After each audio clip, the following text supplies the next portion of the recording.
Season ensike enkumi ibiri abiri na mukaaga y'empaka za Western Basketball League yegurwaho mu butongore erizooba n'emizaano etaano aho tiimu ya Ntare School yatandika emizaano egi n'endigito y'amaani erikugutura Bambarwa University of Science and Technology aha bigoba 83 hari 67.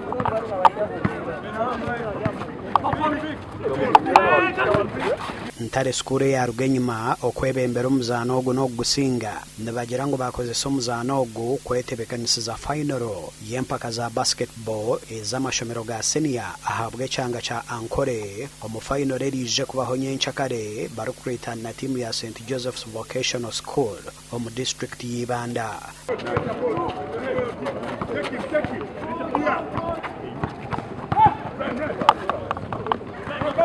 Ahandi tiimu ya Mbarwa University of Science and Technology erizooba tibyabagendera kurungi barikusinga omuzaano gwa kabiri aho bateerwa na Kivale abasingira empaka ezi season ehwire kandi aba basinga omuzaano ogwo aha bigoba 56 hari 52.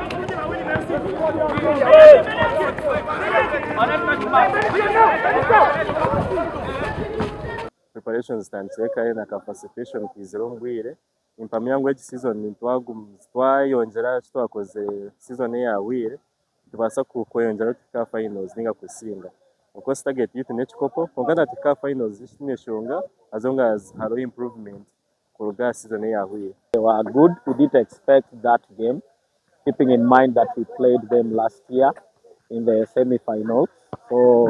But we came prepared. For us, this win means a lot for us. First of all, it's also going to take us back to work because we came with a lot of assumptions. Omizane ndijo na Kivale City yasinga St. Joseph's Vocational School Panda ahabigoba 55 hari 43 ndi Edwin Ram ahabwa TV West agacenchire.